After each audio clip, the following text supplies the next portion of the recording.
Bismillahirrahmanirrahim. Assalamualaikum warahmatullahi wabarakatuh. Perkenalkan, nama saya Sainal, guru pendidikan agama Islam di SD Negeri 64 Baru, Kecamatan Tanah Tirilau, Kabupaten Baru.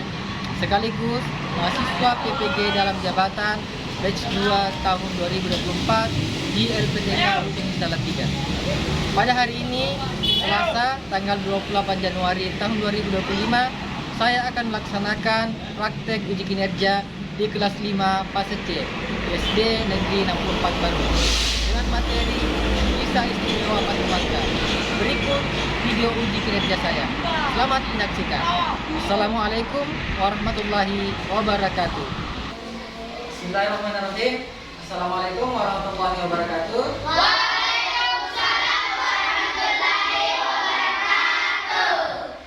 Selamat pagi anak-anak sekalian. Pagi, semangat, yes. Bagaimana kabarnya hari ini? Alhamdulillah, luar biasa, Allahu Akbar.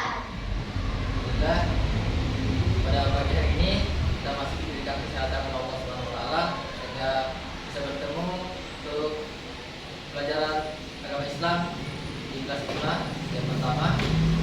Salam dan salam tetap kita kirimkan kepada kita Nabi besar Muhammad SAW. Allahumma shalli ala sayyidina Muhammad.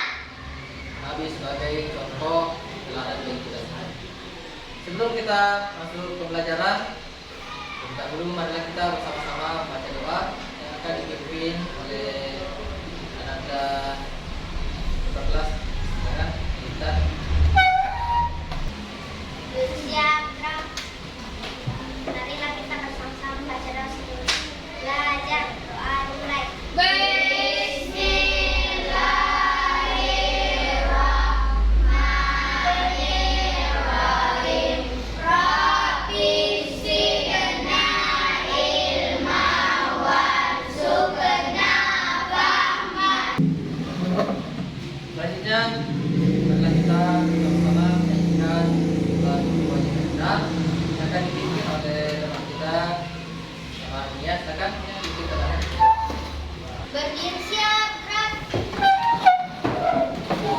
Marilah kita bersama-sama menyanyikan lagu wajib nasional yaitu Satu Indonesia Satu Bangsa.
Coba dilihat siapa temannya yang kita hadir hari ini. Hadir semua, Pak.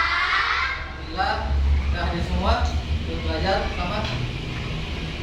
Siapa yang masih ingat pelajaran minggu lalu? Tentang zakat dan hadiah. Oh, tentang zakat, hadiah, sedekah, ya. Jadi, tentang berbagi. Yaitu sebelum kita masuk materi, kita explain dulu, kita tekuk fokus, ya.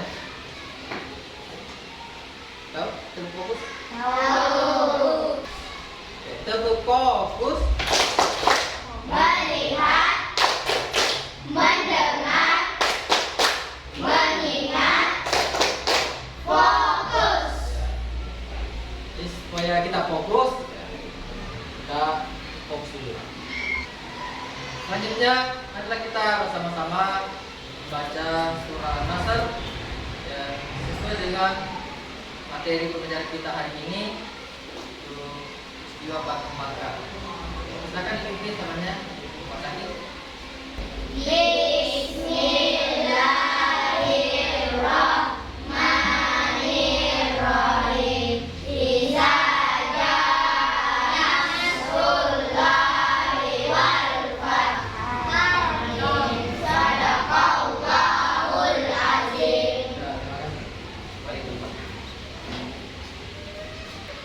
Adapun tujuan pembelajaran kita hari ini itu setelah mempelajari materi kisah Fathu Makkah, anak-anakku sekalian bisa mengetahui latar belakang terjadinya Fathu Makkah dengan benar.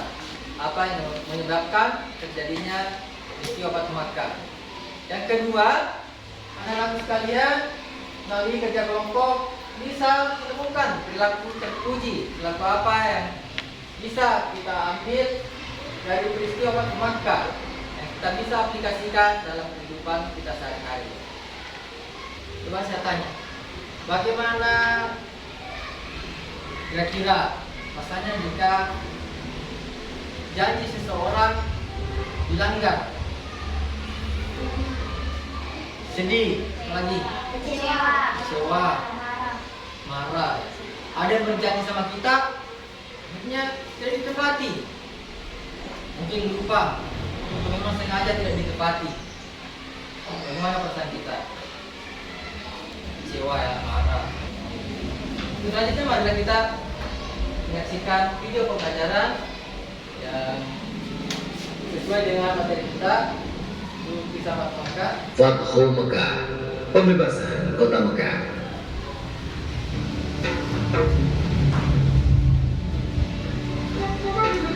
Awal bulan Zulqa'dah tahun ke-6 Hijriah, Nabi Muhammad bersama 1.400 sahabatnya bergerak menuju Mekah dalam rangka menjalankan ibadah umroh. Rombongan besar tersebut membawa 70 ekor unta sebagai hewan kurban. Para sahabat Nabi sangat antusias mengikuti perjalanan ke Mekah, terutama kaum muhajirin yang telah lama meninggalkan kota kelahirannya.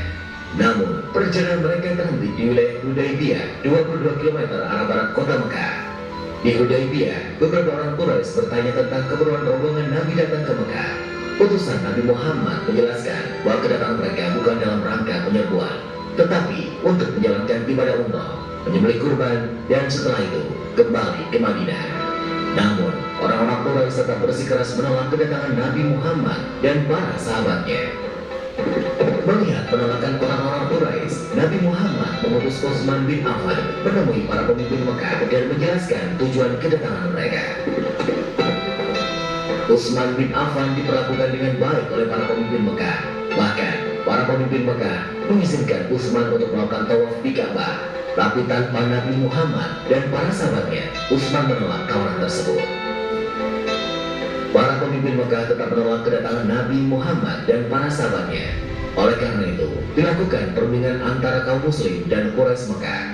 Nabi Muhammad memimpin langsung delegasi kaum muslim, sedangkan delegasi kaum Quraisy dipimpin oleh diplomat senior mereka, Suhail bin Amr. Hari itu, 17 Ramadan tahun ke-8 Hijriah, Mekah berhasil dibebaskan dari kekuasaan kaum Quraisy Mekah. Saat itu juga, berhala-berhala yang berada di sekitar Ka'bah dihancurkan. Setelah Ka'bah dibersihkan dari berbagai jenis berhala, Bilal pun diperintahkan Nabi untuk mengumandangkan azan. Dari video pembelajaran tadi, kita bisa melihat melihat ada beberapa permasalahan yang muncul. Ada pertanyaan pertama, apa yang melatar belakangi terjadinya perjanjian Hudaybiyah? Oke, apa latar belakangnya? Perjanjian Hudaybiyah terjadi ketika Nabi Muhammad dan para sahabatnya hendak melaksanakan ibadah haji ke Mekah. Mereka dihadang oleh kaum Quraisy di Hudaybiyah dan tidak diizinkan masuk ke Mekah. Setelah negosiasi, disepakati perjanjian yang disebut perjanjian Hudaybiyah. Ya, itu yang melatar belakangi terjadinya perjanjian Hudaybiyah, munculnya perjanjian Hudaybiyah ketika rombongan Nabi Muhammad SAW dan sahabat mau berangkat ke Mekah untuk melaksanakan ibadah haji, dihadang oleh kaum Quraisy. Yang kedua, bagaimana sikap Rasulullah ketika kaum Quraisy melanggar perjanjian? Apa kira-kira? Ya, silakan. Rasulullah mencoba menyelesaikan masalah secara damai. Ya, Rasulullah mencoba menyelesaikan masalah dengan damai, diskusi, menawarkan beberapa pilihan. Yang ketiga, bagaimana strategi Rasulullah dalam peristiwa Fathu Makkah? Ya, katakan. Rasulullah menggunakan strategi masuk Mekah dengan membagi pasukan menjadi empat kelompok yang menuju kota Mekah dari segala arah. Ya, Rasulullah menggunakan strategi yang membagi pasukan jadi 4 bagian. Apa kira-kira nilai-nilai akhlak yang bisa kita ambil dari peristiwa Fathu Makkah? Dan bagaimana kita aplikasikan dalam kehidupan sehari-hari? Oke, selanjutnya untuk menjawab pertanyaan ini adalah kita diskusikan bersama teman-teman ya. Kita bagi kelompok, 3 kelompok ya. 1, 2, 3. Ya, oke. Selanjutnya yang dapat nomor 1 bergabung dengan nomor 1, yang dapat nomor 2 bergabung dengan nomor 2, yang dapat nomor 3 bergabung dengan kelompok nomor 3. Ya, jadi karena kita sudah berada di kelompok masing-masing, selanjutnya kita mengerjakan tugas berkelompok untuk memperdalam peristiwa Fathu Makkah. Untuk kelompok 1 itu membahas atau mendiskusikan dengan kelompoknya bagaimana kronologi terjadinya peristiwa Fathu Makkah. Untuk kelompok 2 terus membahas atau mendiskusikan nilai-nilai apa yang tergandung yang ada dalam peristiwa Fathu Makkah. Nilai-nilai akhlak apa yang ada dalam peristiwa Fathu Makkah dan bisa kita ambil. Untuk kelompok 3 khusus membahas tentang hubungan atau relevansinya dengan kehidupan sehari-hari. Apa hubungannya dengan kehidupan kita sehari-hari dari akhlak yang ada dalam peristiwa Fathu Makkah. Ya. Jadi kita diskusikan dengan kelompok masing-masing. Di kelompok 1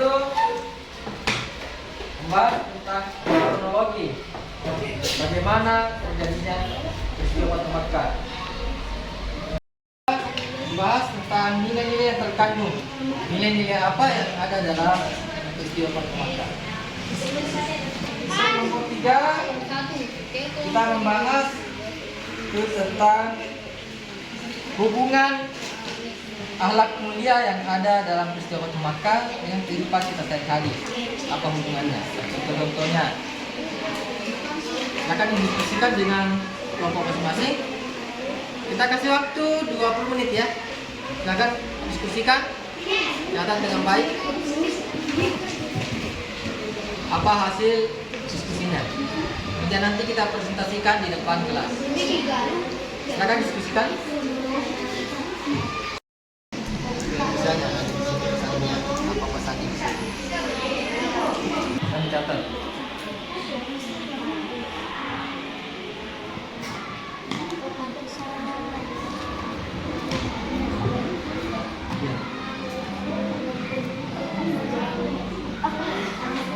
Misalkan catat di bukunya.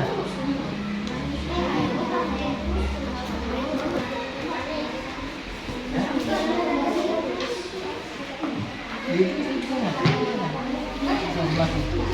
Oh, kalau dikasih janji. Kedua apa?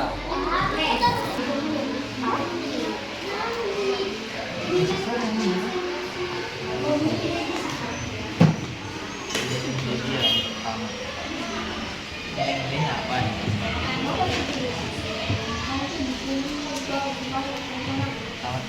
Janji.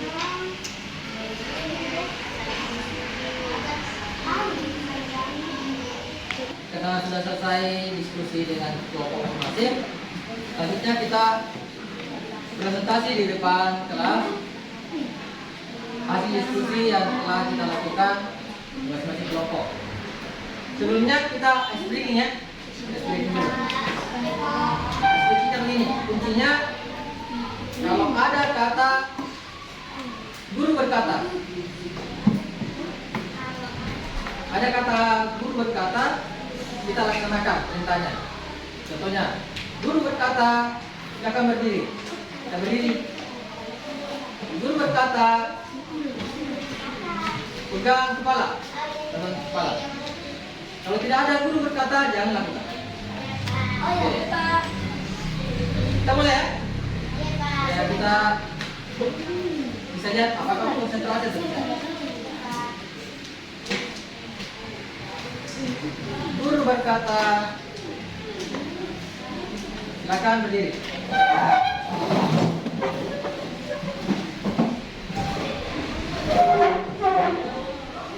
Guru berkata, angkat tangan kanan.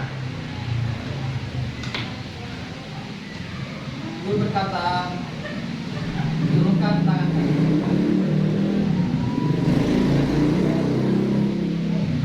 Guru berkata, pegang telinga. Guru berkata, pegang hidung.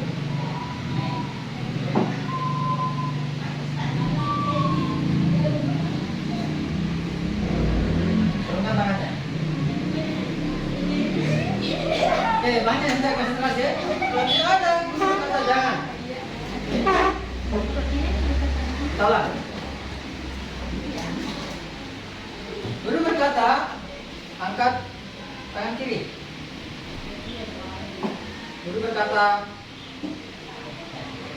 pegang kepala. Guru berkata, turunkan tangannya. Oke, tangan dulu.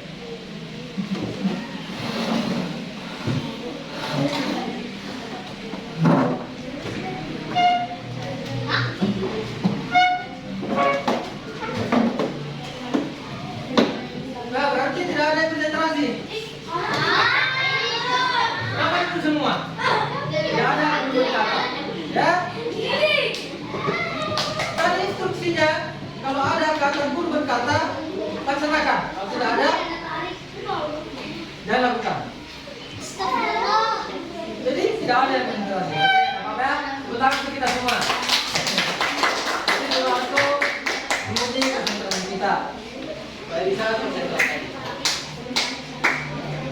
Ya, silakan kita presentasi di depan. Kita mulai dari kelompok 1 ya.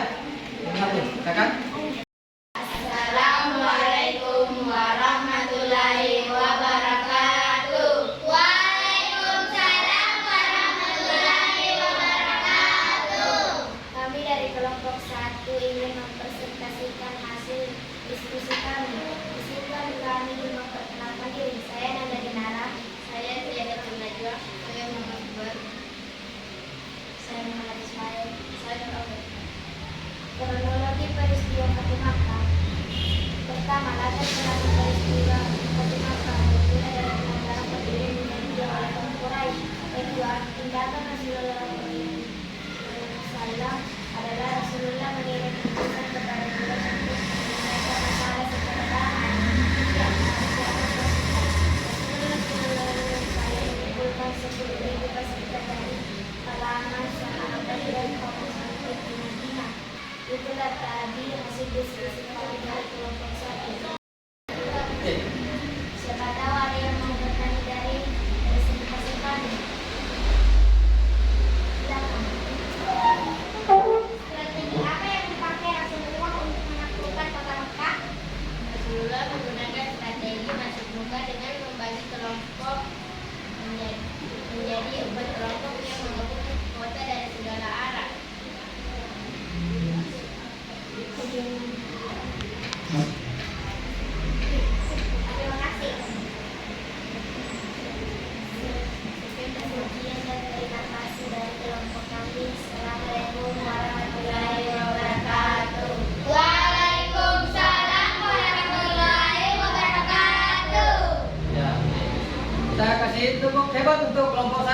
Tepuk hebat.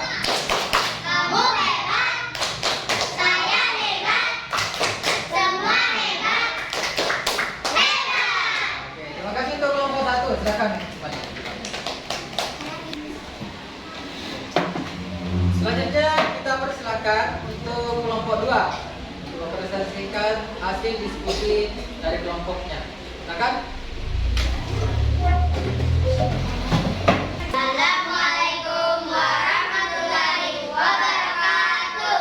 Waalaikumsalam warahmatullahi wabarakatuh. Perkenalkan, kami dari kelompok 2 ingin mempresentasikan hasil diskusi dari kelompok kami. Sebelum itu, izinkan kami untuk memperkenalkan diri kami.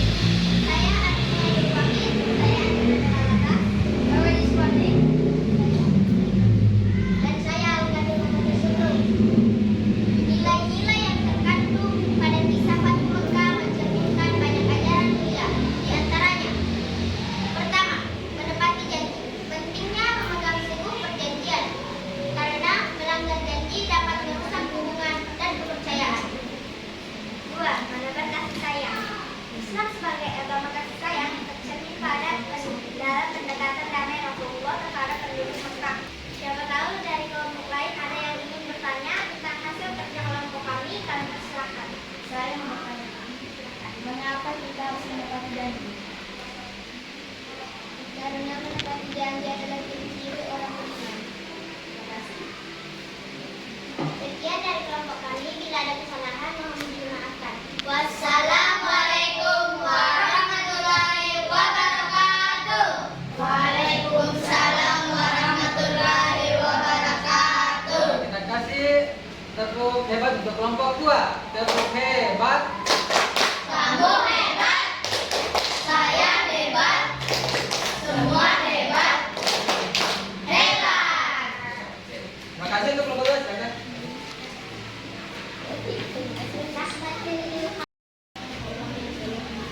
Ya, dari presentasi kelompok 2 tadi kita bisa ambil beberapa pelajaran ya.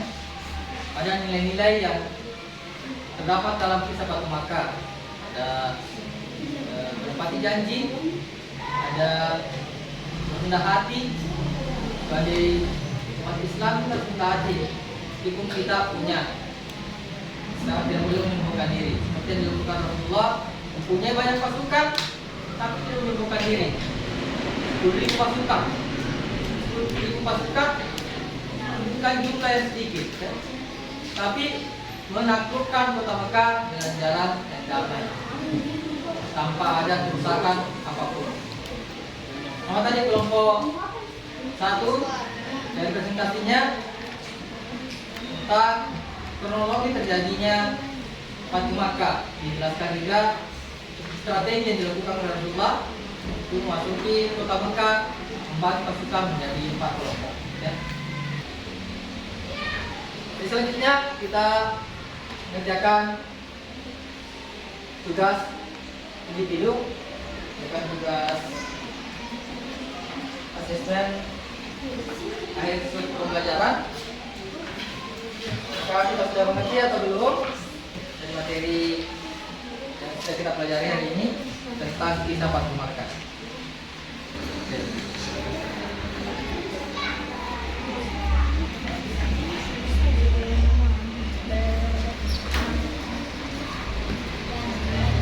Oke, tulis nama dan dikerja.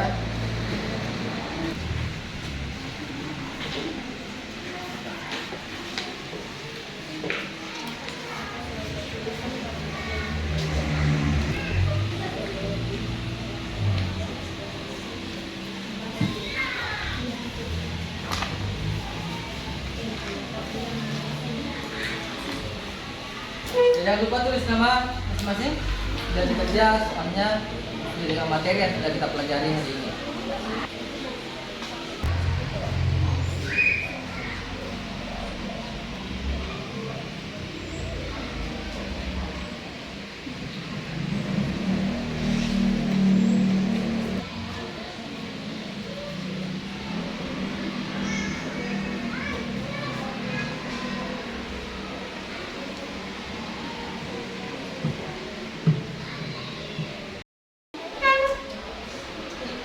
Dari penampilan kelompok masing-masing, ya lihat semua pada aktif untuk diskusi, aktif bertanya dari masing-masing kelompok.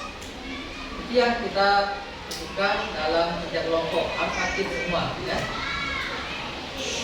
Jadi kita kasih nilai yang luar biasa untuk semuanya, kita untuk semuanya, ya.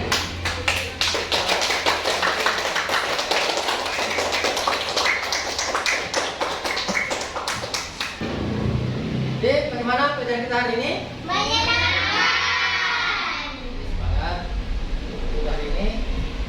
Jadi kesimpulan dari pelajaran kita pada kali ini, yang pertama itu sebab terjadinya Fathu Makkah atau penaklukan satu kota Makkah. Yang pertama itu kaum kafir Quraisy melanggar salah satu isi perjanjian Hudaybiyah.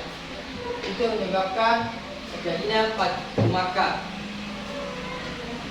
Yang kedua, apa itu perjanjian Hudaybiyah? Perjanjian Hudaybiyah adalah Perjanjian damai antara kaum muslimin Madinah dan kaum Quraisy. ya, perjanjian damai antara kaum muslim Madinah dan kaum Quraisy Makkah. Ketiga, apa itu Fathu Makkah?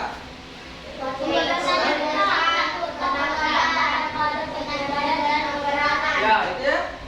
Fathu Makkah itu penaklukan kota Makkah tanpa ada pertikaian dan perang. Semangat ya ke depannya untuk belajar.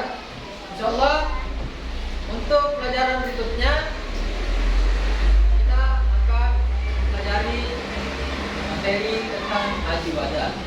Ya. Jadi sebelum kita menutup pelajaran ini, bila kita bersama-sama baca doa yang akan dipimpin oleh ketua kelasnya, silakan. Marilah kita bersama-sama belajar doa dimulai.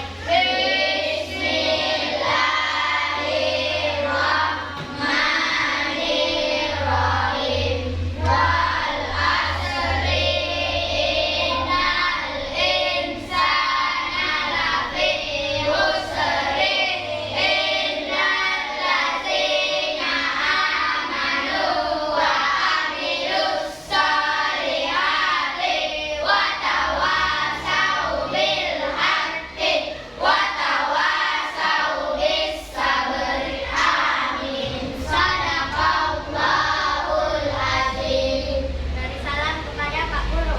Assalamualaikum warahmatullahi wabarakatuh.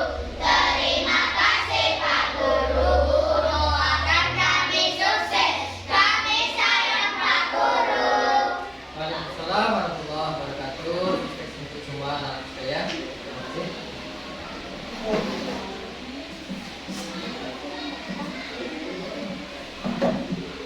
Mari kita tutup bersama-sama dengan baca kita ulangi. Sekian.